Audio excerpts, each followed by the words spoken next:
प्रिय बच्चों, पौधार ग्रुप ऑफ एजुकेशन में आपका हार्दिक स्वागत है। आज हम मुगल वंश में बाबर के बारे में अध्ययन करेंगे। मुगल वंश में बाबर, तो मुगल वंश की स्थापना बाबर ने की थी। मुगल वंश की स्थापना बाबर ने की थी और बाबर का जन्म 14 फरवरी 1483 ईस्वी को परगना के अंदीजान नाम के स्थान पर हुआ। अंदीजान ये कहां पर पड़ता है? परगना में। अंदीजान नाम के स्थान पर परगना के अंतर्गत पड़ता है। कहां पर पड़ता है? परगना में। बाबर का पिता का नाम, वैसे बाबर का मूल नाम, बाबर का मूल नाम, बाबर का मूल नाम जहरुद्दीन मोहम्मद बाबर था। जहरुद्दीन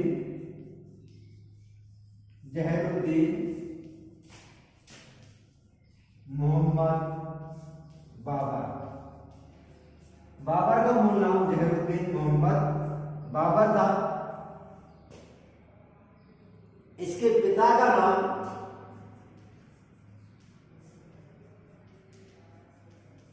नाम उमर शेख मिर्जा। उमर शेख मिर्जा। बाबर के पिता का नाम उमर शेख मिर्जा था। माता का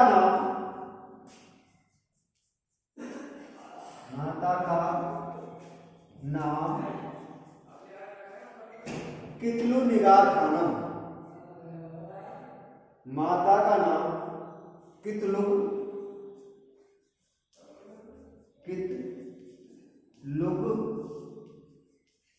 निगार खानम। माता का नाम कितलू निगार खानम था।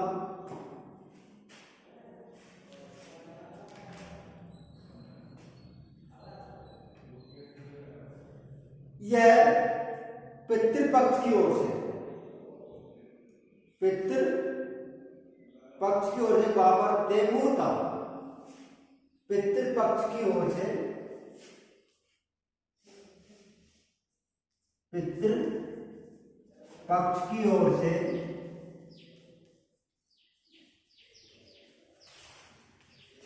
तैमूर का 5वां वंशज था। यानी कि पितृपक्ष की ओर से तैमूर का 5वां वंशज था और मातृपक्ष की ओर से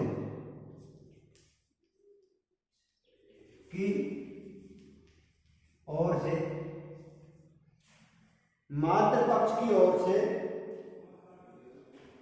चंगेज खान का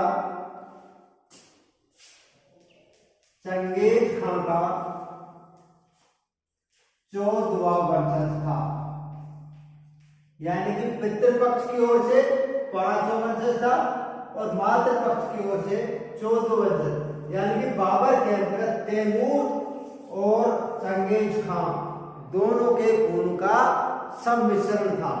तो हम देखते हैं कि बाबर के अंतर्गत इन दोनों के खून खोल रहा था। तो इससे हमें पता चलता है कि वो जिस प्रकार दोनों का सम्मिश्रण होने की वजह से बाबर यानी कि बब्बर शेख की तरह समान सिद्ध हुआ।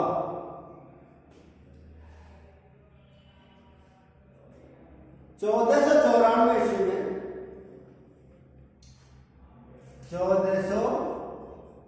चौरानवे ईस्वी में बाबर के पिता उमर शेख की मृत्यु एक दुर्घटना के अंतर्गत हो गई थी। उस समय बाबर की आयु 12 वर्ष थी। जब बाबर की आयु मात्र 11-12 वर्ष की थी और वह 8 जून 1494 ईस्वी को 8 जून 1494 ईस्वी को बाबर परगना का शासक बना। बाबर परगना का शासक बना या परगना की गद्दी पर बैठा।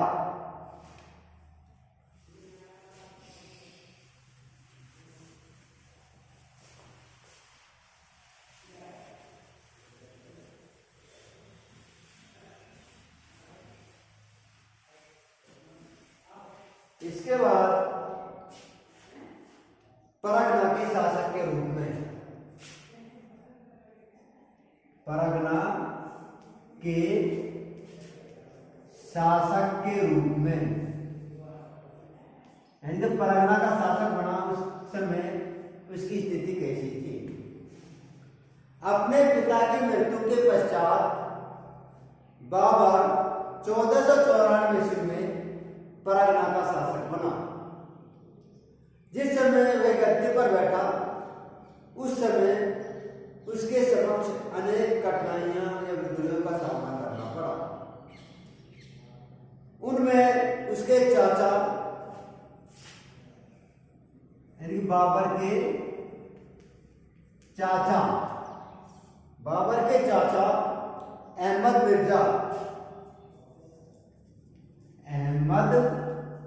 मिर्जा, बाबर के चाचा अहमद मिर्जा और बाबर के मामा महमूद खां, बाबर के मामा महमूद खां, ये दो प्रमुख गद्दी के दावेदार थे। दोनों ने बाबर के अल्पायु का लाभ उठाकर परगना पर 2 बार संयुक्त आक्रमण किया, किंतु बाबर ने उसका दृढ़ता से मुकाबला किया और उनको विफल कर दिया। अंत में एक समझौता कर समरकंद वापस चले गए। इस प्रकार बाबर ने बाह्य आक्रमण से अपने राज्य की सुरक्षा कर ली। तत्पश्चात से आंतरिक स्थिति भी सुदृढ़ हो गई थी। परगना और समरकंद का निकल जाना। अगला पॉइंट है परगना व समरकंद का निकल जाना। परगना और समरकंद का निकल जाना।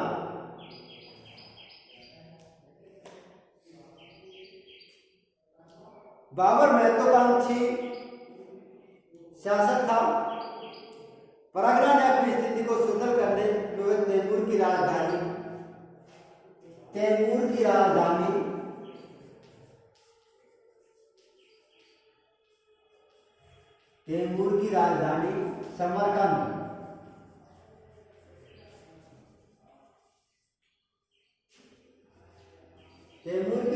समरकंद पर अधिकार करना चाहता था।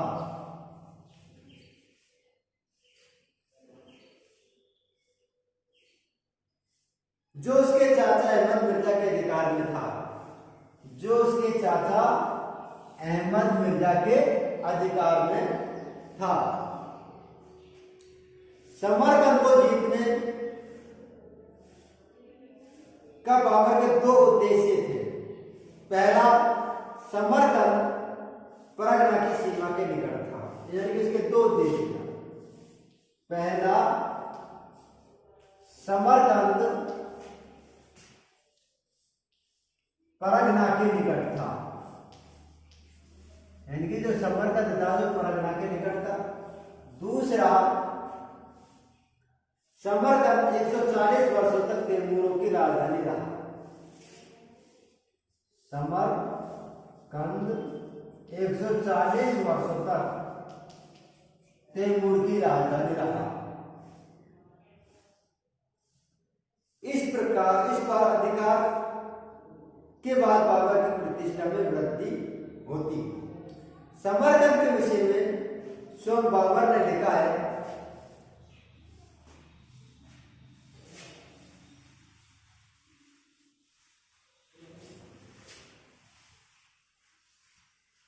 समरकंद के विषय में स्वयं बाबर ने लिखा है कि ऐसा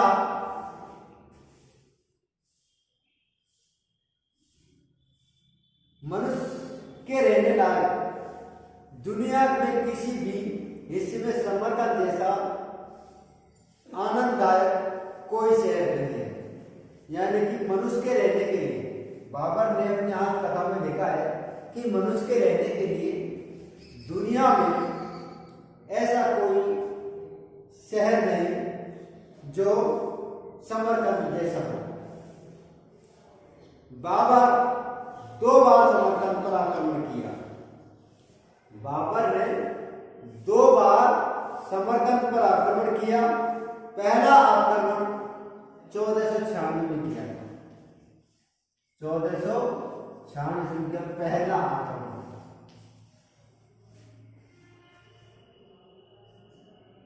जो ऐसा पड़ रहा 1497 ईस्वी में दूसरा आक्रमण किया था। 1497 ईस्वी में दूसरा आक्रमण किया था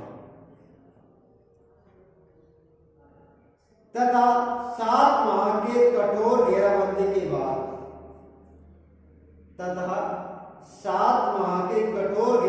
के बाद समरकंद पर अधिकार करने में सफल हुआ। किंतु उसका यह अधिकार स्थायी नहीं रहा। लगभग 100 वर्ष के दिनों में, यानी कि लगभग 100 दिनों में ही, लगभग 100 दिनों के बाद ही अनुपस्थिति के कारण उसके राज्य परगना में विद्रोह हुआ और उस विद्रोह को दबाने के लिए वह परगना की ओर गया। जैसे ही वह परगना की ओर गया तब विद्रोहियों ने बाबर के भाई जहांगीर मिर्जा परगना की गद्दी पर बैठा और शेष भाग पर उसका मामा महमूद ने अधिकार किया। बाबर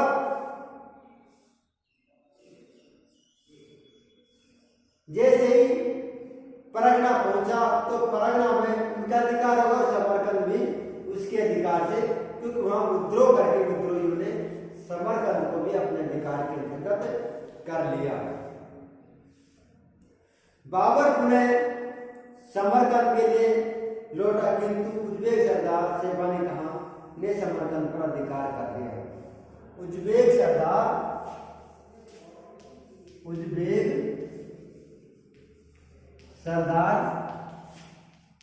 शेरवानी खान ने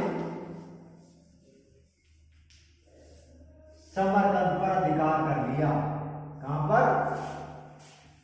समरकंद पर अधिकार कर लिया। यानी कि जब वो परगना लौटा था तो उधर उसके मामा ने अधिकार कर लिया और शेरवानी खान ने समरकंद पर अधिकार कर लिया। स्वयं बाबर ने अपनी आत्मकथा में लिखा है कि मैंने परगना के लिए समरकंद खो दिया। बाबर ने अपनी आत्मकथा में लिखा है, बाबर ने अपनी आत्मकथा में लिखा है, यानी कि आत्मकथा कौन थी उसकी? बाबर नाम उसकी आत्मकथा थी। उसमें लिखा है कि बाबर ने अपनी आत्मकथा में लिखा है कि मैंने परगना के लिए समरकंद खो दिया। मैंने परगना के लिए समरकंद खो दिया। मैंने परगना के लिए समरकंद खो दिया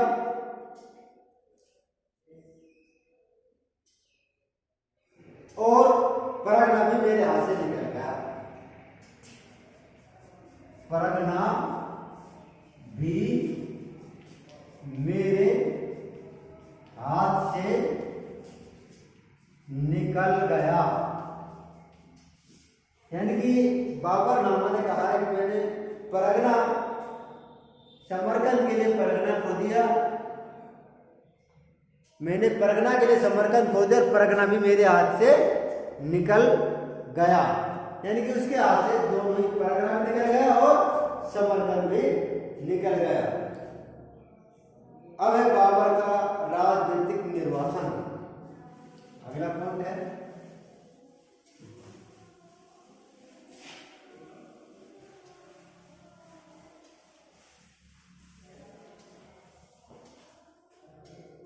बाबर का राजनीतिक निर्वासन।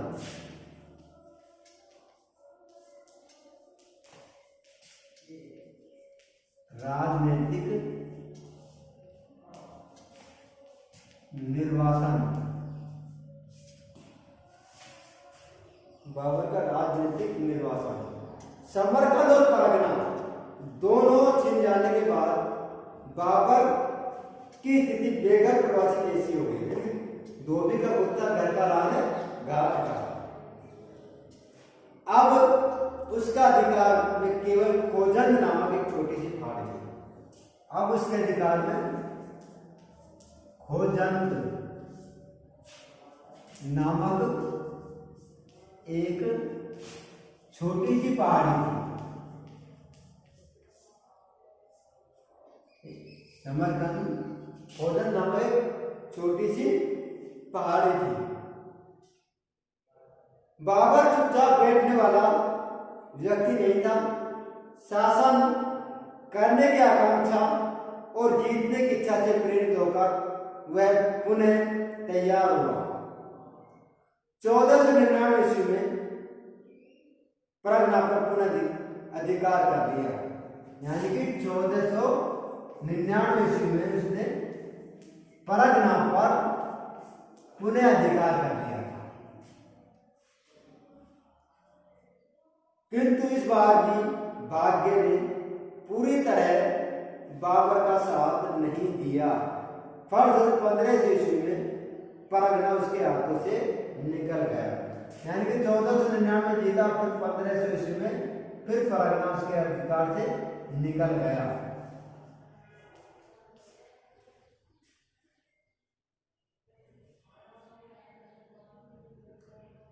बाबर घुमक्कड़ जीवन एक बार पुनः प्रारंभ हुआ। इसी बीच बाबर ने समरकंद की ओर कूच किया। वहां उज्बेक सरदार शेबानी खां को पराजित किया था, यानी उन्होंने समरकंद की ओर गया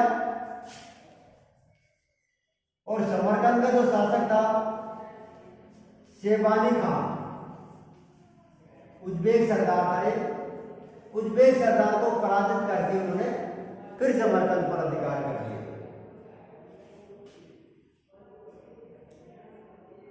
समरकंद पर बाबर के अधिकार थोड़े समय रहा। 8 माह बाद शेबानी खां ने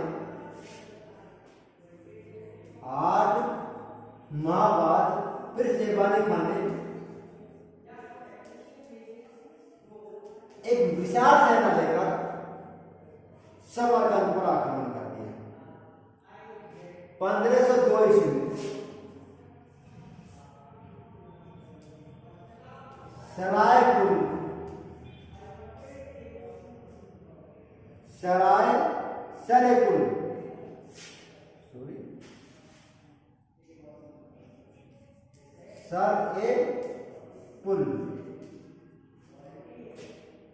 सरेपुल के ऐतिहासिक युद्ध में बाबर फिर पराजित हुआ।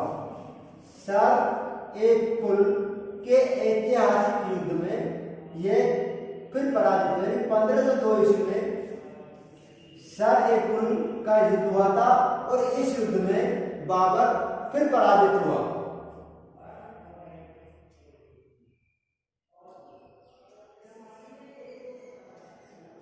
उसे मध्य एशिया से खदेड़ दे।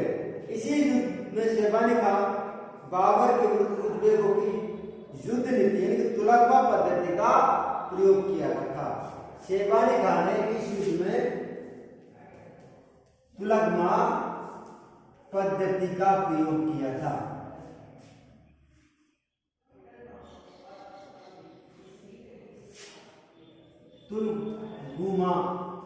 तुलगमा पद्धति।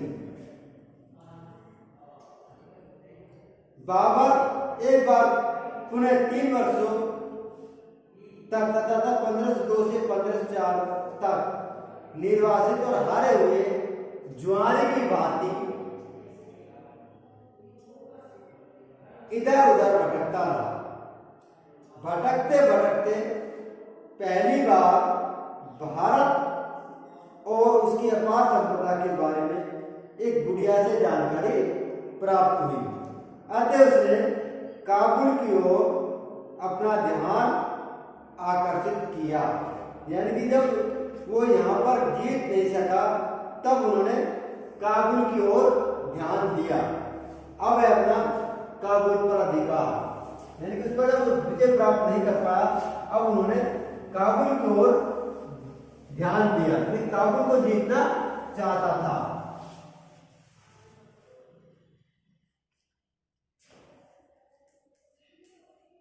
काबुल पर अधिकार।